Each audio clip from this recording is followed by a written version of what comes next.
time. This week, the sad life of the Windsors after that abdication. An Indian freedom fighter, the killing of a Latina pop sensation, and the day the BBC hoaxed Britain. But first, we're going back a decade to a turbulent time in Argentina. Economic upheavals had helped to spawn a very specific and nasty crime wave, kidnapping for ransom. Eventually, tens of thousands of people marched through Buenos Aires to demand government action to end criminal kidnappings and murders. Mike Lanchin has been speaking to Juan Carlos Bloomberg, who led the protests and whose son was among the victims. It's April 2004, and more than 130,000 protesters have gathered outside Congress in Buenos Aires. Not since the country's economic meltdown a few years earlier have so many Argentines taken to the streets. But today, it's spiralling crime that's uppermost on everybody's minds.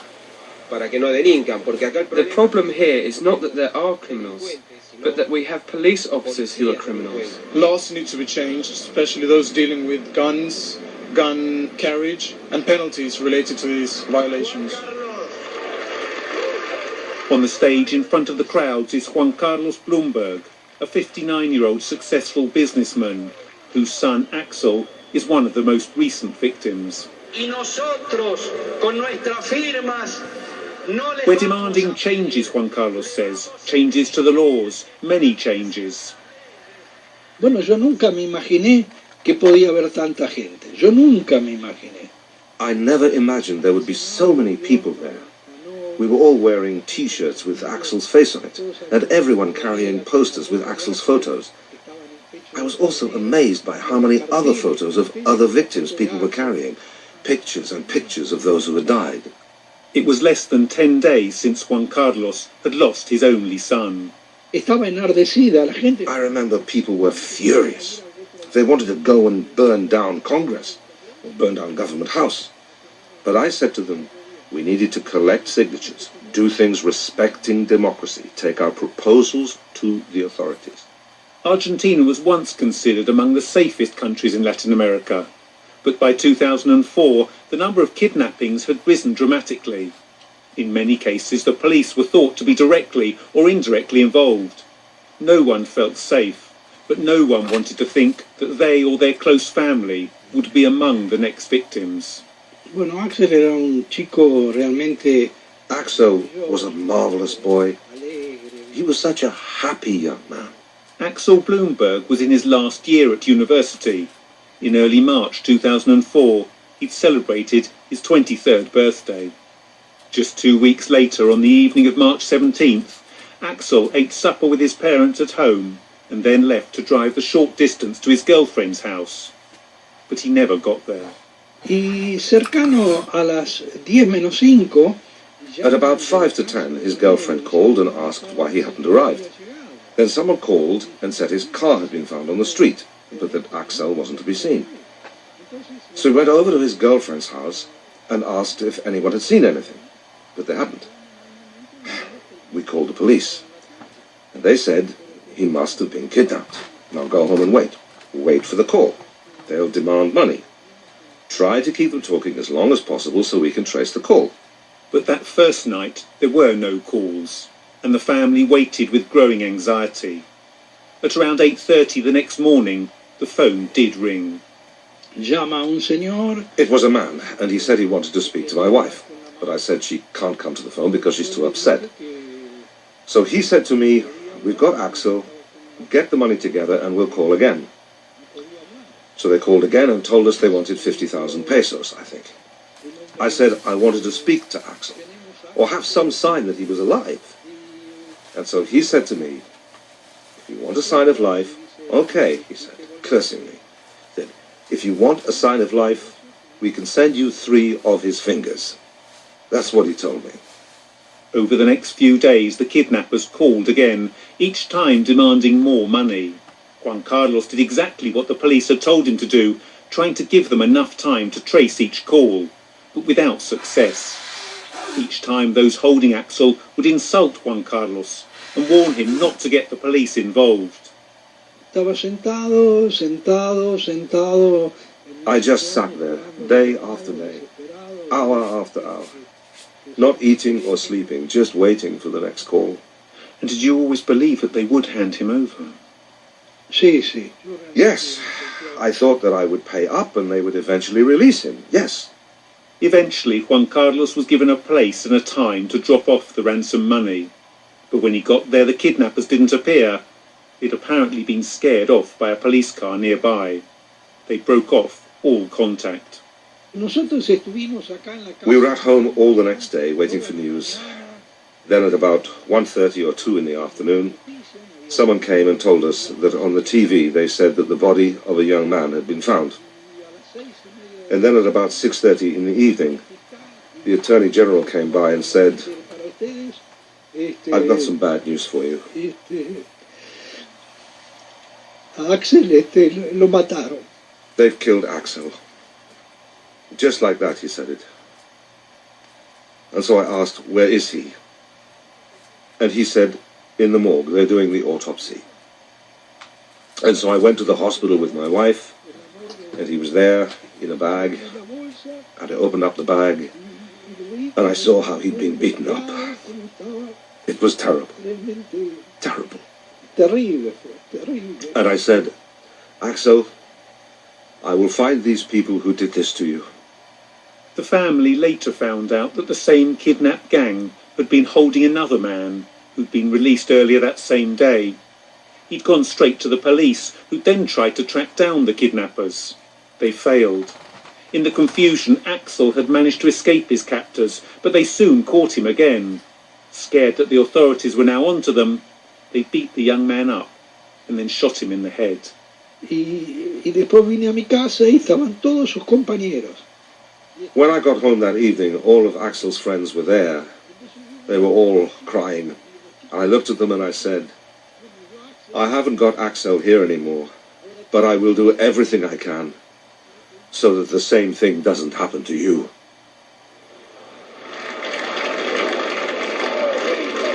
Juan Carlos mounted a campaign, a crusade for Axel.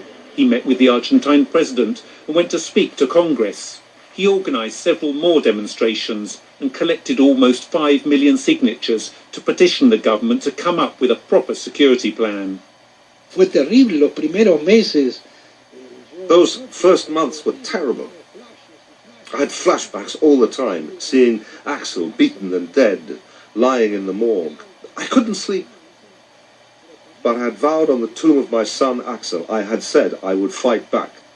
Within 18 months of Axel's murder, harsher sentences were introduced for murder and kidnapping. Jury trials were established in some criminal cases, and around 1,000 police officers were sacked. A 911 emergency police response service was also set up for the first time.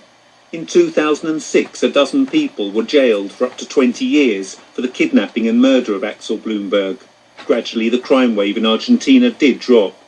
Juan Carlos still campaigns for stricter criminal laws, and is also working to set up vocational training for prisoners. But he says nothing can make up for his family's terrible loss. La verdad que nunca se olvida. Piense que yo... The truth is that the pain never goes away. Every night I go up to Axel's room after I come home from work and I look at his photos and I talk to him and I tell him what I've been doing that day, who I've been meeting, who I've been helping. That's what I do. Every single day. ¿Qué es lo que hay que hacer? ¿Entiende? Todos los días. Juan Carlos Bloomberg ended that report by Mike Lanshin. Celia Susterman is an Argentine academic who's now director of the Latin American program at the Institute for Statecraft in London, and she's been telling me about the underlying circumstances which gave rise to that wave of kidnappings in Argentina. Well, there had been this terrible financial and economic crisis in 2002, with the devaluation, the default, and the clamp on people getting cash from their bank accounts. So by 2003, 2004, although the economic situation had been improving, nothing had happened in terms of law and order and security. There were express kidnaps, there were virtual kidnaps, people who were never really kidnapped, but they were followed to the cinema, for example. So they knew that that person would be out of contact for a couple of hours. So they would phone the family and demand money.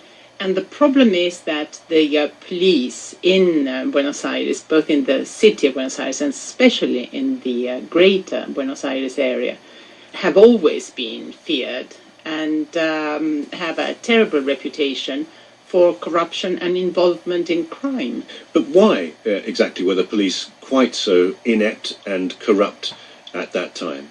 The police were never seen in Argentina as a force that were there to protect the citizens. They were always seen as a different kind of delinquent or criminal. They were always very badly paid. And during the years of a military dictatorship, the police were used by the military to do some of the dirty work as well. So the whole image and culture surrounding the police in Argentina did not lead to good consequences, I'm afraid. It's almost a universal norm, isn't it? If you pay police very poorly, the temptation to use the authority that they have for corrupt purposes is going to be there. Absolutely. And what happened was that there were zones known as liberated zones. So the police would say, right, nobody, no patrol cars, no police should go into a designated area, because that was the designated area where the criminals were going to be operating that night. And this is what had happened in the day of Axel's kidnapping. And what was it about the Axel Bloomberg case that caused people to take up the challenge of trying to force change on the police? First of all, the sheer randomness of it. The fact that everybody thought, well, what if my son or I had just gone out for 5 minutes to go and see my girlfriend or boyfriend, and that would be the end of that. And also the triviality or banality with which they decided to kill him when he tried to escape, and the fact that he had tried to escape, that he ran away, that he had been banging on neighbours' doors and hadn't had any response, that really sort of stirred people's emotions and imaginations. And the level of frustration and anger in the population, I remember at the time, was enormous. But at the same time, experts were saying, hold on, let's not react on a sort of knee-jerk kind of way. We've got to think about, consequences and how to deal with this sort of crime, because the government changed the legislation 3 weeks after Axel's murder. So there was really no time to look at it carefully, debate it carefully, and it was a mess. So much so that 2 years later, some of those changes in legislation were declared unconstitutional. And now there's a debate on a new penal code to try and put some coherence in the legislation in Argentina. And this is 10 years after the event. We're still in the discussion as to what sort of laws there should be to fight crime, what sort of sentencing and penalties and so on and so forth. This is what is happening now with drug trafficking, which wasn't a problem 10 years ago, and it is now a very serious problem in Argentina. And police involvement has been proven. Celia Susterman from the Institute of Statecraft, and you can see a picture of Juan Carlos Bloomberg, who led those protests in Argentina after the killing of his son Axel, by going to our website. Just search for BBC Witness. There are also photos of Axel himself. Now, it was in 1936 that the BBC broadcast one of the most historic statements ever to hit the airwaves. A few hours ago, I discharged my last duty as King and Emperor. And now